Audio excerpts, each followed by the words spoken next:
Bonjour, c'est Gilles sur boursicoté.com. Voici votre analyse technique des principaux indices mondiaux. Nous sommes aujourd'hui le vendredi 30 janvier 2015. Et donc, eh bien, nous allons étudier un petit peu l'évolution des indices sur cette semaine et les précédentes, avec notamment donc suite à cette forte hausse qui a été provoquée par le quantitative easing, une petite phase de consolidation avec notamment ce gap partiellement comblé actuellement. Et bien nous allons étudier un petit peu les différentes évolutions que nous avons en fonction des indices et notamment des continents sur lesquels ces évolutions se sont faites. Donc nous commençons avec le DAX, avec notamment donc cette phase de hausse sur laquelle nous allons revenir. Donc le DAX qui lui aussi a connu une petite phase d'affaiblissement cette semaine, à la différence près que si on regarde bien avec précision, eh bien nous n'avons pas eu de comblement même partiel de ce gap qui a eu lieu entre le 22 et le 23 janvier. Au contraire, le point bas ici qui a été constaté sur la séance d'avant-hier du 28, eh bien n'a pas du tout marqué un comblement ni même partiel de cette zone de gap. Donc on voit encore que après avoir légèrement sous-performé sur la phase, je dirais très proche de l'annonce du quantitative easing, eh bien le DAX a rattrapé son retard puisqu'on est beaucoup plus près maintenant des zones de point haut que ce que ne l'était ou que ce que ne l'est le CAC 40.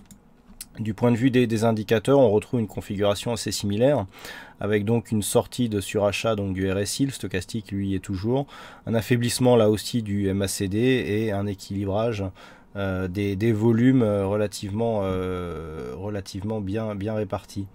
Donc du point de vue du DAX, ce que l'on peut déjà constater, c'est que nous avons cassé des points hauts significatifs. Donc on s'inscrit ici dans une poursuite de tendance haussière d'un point de vue moyen-long terme et donc d'un point de vue court terme. Toutefois, la configuration technique appelle à une petite phase de consolidation. Donc on pourrait avoir ici un retour sur justement ce gap qui pourrait marquer un début de consolidation. À noter que tant que les zones actuelles sont considérées comme des zones extrêmes, eh bien nous avons des retracements de Fibonacci qui, du point de vue du retracement des 23,6%, nous emmènent justement à un comblement partiel de ce gap. Donc un comblement nous donnerait une possibilité de consolider, puisque si nous avons une cassure nette ici de cette zone de 23,6, déjà on annulera donc ce gap qui était un gap de continuité, et tout dépend de la manière dont en fait sera comblé ce gap, comme je le dis souvent. Si on rebondit effectivement sur cette zone avec ce retracement de Fibonacci, voire même sur cette zone des 10 454 qui représente le bas du gap, on sera toujours dans une phase d'évolution horizontale en consolidation à plat. Par contre, sur une rupture de cette zone, on viendra chercher l'étage du dessous à 10 263 voire 10 236 pour un objectif sur le retracement à 38,2% de Fibonacci. Ceci est valable bien entendu tant que cette zone des 10 808 points est une zone de point haut, sachant que si on casse cette zone, on repart sur une dynamique haussière court terme, et donc il faudra relever les Fibonacci d'autant. Donc pour l'instant, phase de hausse. Petite phase ici de neutralisation qui ne débouche pas pour l'instant sur une phase de consolidation, puisqu'on reste au-dessus du 23,6%. Donc zone d'alerte ici à surveiller sur cette zone. Puis en cas de rupture haussière, continuité du mouvement court terme. Sur le FTSE, nous avons là aussi une belle phase de hausse, nous avons là aussi une phase de consolidation, mais dans une dynamique bien moindre. Si on s'écarte un petit peu pour voir la configuration globale, nous pouvons remarquer que nous sommes toujours ici sous cette zone des 6875 points, qui représente, je dirais, presque un plafond de verre par rapport à cette tendance moyen-long terme. La belle phase de hausse donc, qui a été observée suite à l'annonce du quantitative easing. Bon, il est vrai que l'Angleterre profite un peu moins de ce dispositif du fait qu'il n'est pas dans la zone euro, mais tout de même nous n'avons pas eu de gap. Il y a ici une phase de consolidation légèrement plus marquée, et surtout dans un contexte où donc l'indice anglais est en nette sous-performance, puisque les indices européens, au moins de la zone euro, au moins les plus forts, donc le DAX et le CAC, sont sur des nouveaux points hauts de tendance moyen terme. En tout cas, sont en train, donc pour le DAX, des nouveaux plus hauts historiques, et pour le CAC des points hauts depuis 2008. Donc on est ici sur une phase où effectivement le FTSE a nettement sous-performé. Du point de vue des indicateurs, donc nous avons une configuration qui est nettement moins haussière avec ici un RSI qui évolue donc en zone neutre, stochastique est en surachat, pour l'instant il ne nous donne rien et nous avons donc un signal de retournement, le même que celui que nous avons sur les indices euros, donc sur le FTSE. Si on trace les retracements de Fibonacci pour voir un petit peu comment se comporte cette phase de consolidation, on voit qu'on est un peu plus proche ici du retracement des 23,6%. Toutefois, on reste bien au-dessus. On voit qu'il s'agit plus ici d'une phase d'évolution horizontale que d'une réelle consolidation. Donc c'est une consolidation à plat pour le moment. Toujours est-il que si l'indice venait à casser cette zone ici des 6731 points, pardon, eh bien l'objectif se situera donc sur le retracement à 38,2 à 6648 points. Actuellement, donc, tant que les cours restent au-dessus, eh bien, on est en attente d'une rupture ici de cette zone des 6865. Je rappelle que cette zone des 6875 points est une zone majeure dans l'évolution de l'indice anglais, puisqu'une rupture de cette zone, eh bien, ouvrirait de nouvelles perspectives, sachant que cette résistance ici a été testée à de nombreuses reprises. Donc, tant que nous restons ici entre 6731 et 6875, on est dans une phase d'évolution horizontale court terme, donc de consolidation, puisqu'on a quand même perdu la dynamique haussière qui avait cours juste avant la mise en place de ce mouvement. Et par contre, donc sur rupture des 6731, phase de consolidation, un petit peu comme ce que nous avons finalement sur le DAX et le CAC 40, mais avec une dynamique sous-jacente nettement moins forte. Passons maintenant aux indices américains où la dynamique, nous allons le voir, est nettement moins forte. On est toujours ici sur une belle phase de hausse, mais qui était intervenue précédemment en octobre-novembre. Et puis depuis les plus hauts ici qui ont été marqués en décembre, on est sur une phase d'évolution quasi horizontale, avec une zone de point bas ici qui joue bien son rôle de support, donc cette zone des 1985 points, et puis une zone de point haut ici qui est définie aux alentours des 2080 points. Donc depuis 2 mois, eh bien, les cours du S&P 500 évoluent dans cette zone. Du point de vue des indicateurs, eh bien, nous avons une certaine neutralité qui règne avec le RSI stochastique ici qui sont neutres. Idem pour le MACD qui nous donne très peu d'indications du fait de sa faible amplitude. Et puis les volumes, on a une alternance entre des volumes baissiers, des volumes haussiers qui sortent légèrement la tête par rapport à la moyenne. Donc pas non plus d'informations majeures qui nous proviennent des volumes. Donc là, encore une fois, il va falloir s'en remettre au niveau horizontaux. Donc nous avons cette zone ici des 1985 points qui était déjà précédemment une zone de support. Tant qu'on ne casse pas cette zone, je dirais qu'on reste dans une phase relativement correcte. Alors là, j'ai retiré les retracements de Fibonacci puisqu'on a marqué un nouveau plus haut. Mais ce dont il faut se souvenir, c'est que par rapport au retracement de base, on est ici sur une consolidation d'à peu près 38,2%. Si on s'écarte un petit peu pour prendre du recul par rapport à cette vision, on peut se rendre compte que d'un point de vue long terme, on continue à rester dans un flux haussier. Les indices américains ont largement superformé l'Europe pendant quelques mois, voire quelques années. Donc on est ici, malgré cette phase de neutralisation court moyen terme, dans un biais haussier d'un point de vue moyen-long terme. Donc tant que cette zone tient, je dirais qu'on peut rester ici dans la deuxième partie du trend, dans la partie haute. En cas de rupture de cette zone, on pourra assister à un test ici dans les prochains jours, voire même les prochaines semaines, à un test donc de cette zone de support moyen-long terme. Sur le Nasdaq, la configuration est à peu près identique. Donc là, les retracements de Fibonacci sont toujours valables puisque le point haut n'a pas été cassé. Ce que l'on peut remarquer, donc, c'est qu'on met bien ici en évidence la phase d'évolution neutre qui est en train d'intervenir avec ces multiples tests de cette zone de support qui correspond à peu de choses près au retracement à 38,2% de la précédente phase haussière.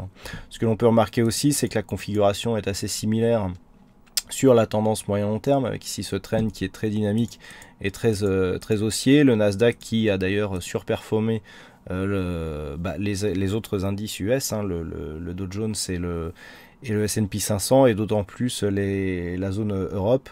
Donc on est ici sur une grosse dynamique d'un point de vue moyen-long terme.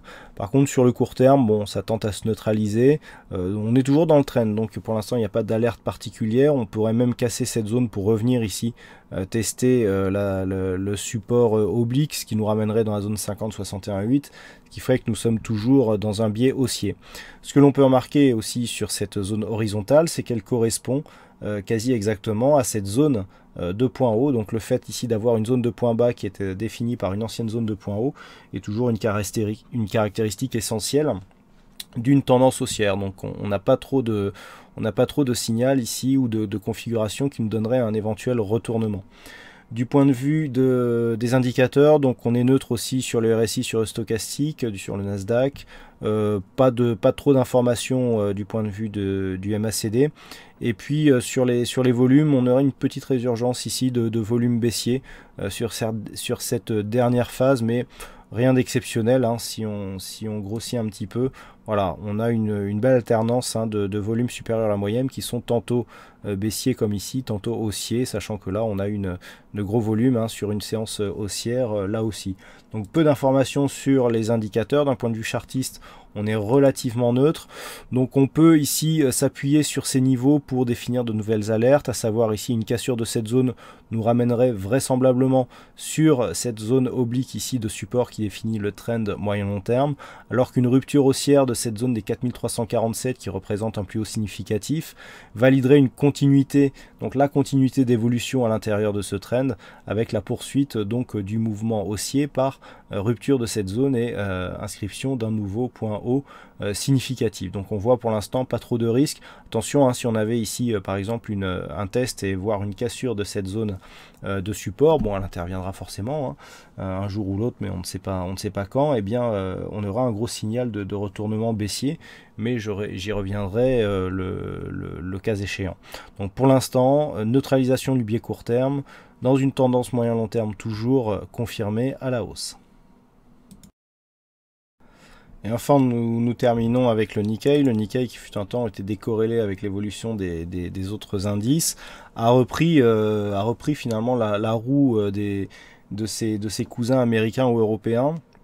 Alors avec des dynamiques assez différentes, puisque si on regarde, on retrouve bien ici un semblant de dynamique haussière sur cette phase, mais beaucoup plus hésitant, puisque nous avions eu un test ici de cette zone de support, avant ici une intervention qui avait été, enfin avec un mouvement qui avait été déclenché par une intervention sur la politique monétaire.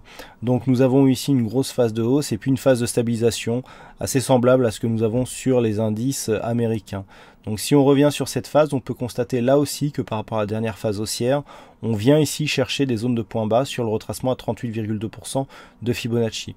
Au détail près que sur cette zone, nous avons un gap qui est resté ouvert sur cette phase, alors qui a été comblé partiellement, puisqu'on est venu ici chercher un point bas le 16 janvier qui se trouve à l'intérieur de ce gap. Force est de constater que ce gap représente toujours une zone de support, puisque malgré ici une attaque baissière, eh bien ce gap n'a pas été comblé d'une manière complète. Donc suite à ce comblement partiel, on a validé donc ce gap comme zone de support, zone qui intègre le retracement à 38,2% de Fibonacci, et les cours se dirigent actuellement vers cette zone de point haut qui cote ici à 17 900 voire 18 000 points. Actuellement, on est toujours donc dans un fond de tendance qui reste orienté à la hausse. Il est à noter que des points hauts moyen long terme ont été cassés récemment, donc même si on neutralise ici, ça peut plus s'apparenter à une phase de consolidation horizontale qu'à une réelle phase de retournement. Donc cette phase de continuité serait validée sur une rupture haussière de cette zone des 18 031 points qui constitue toujours ici un point haut significatif de la tendance moyen terme.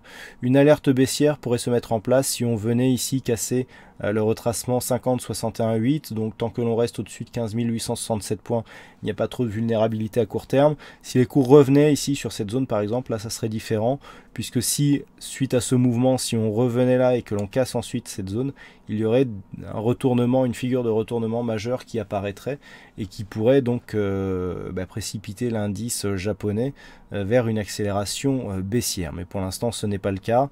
En cas de rupture haussière par contre on valide la continuité du mouvement et donc on reste en tendance haussière sur le Nikkei. Voilà donc ce que nous pouvons dire sur l'analyse technique de ces principaux indices mondiaux. Il ne me reste plus qu'à vous souhaiter à toutes et à tous une bonne semaine, bonne chance dans vos prochains trades et on se donne rendez-vous dès la semaine prochaine pour une prochaine analyse technique des principaux indices mondiaux et donc dès ce soir pour toutes les autres analyses techniques du site boursicoté.com. Bon week-end à tous.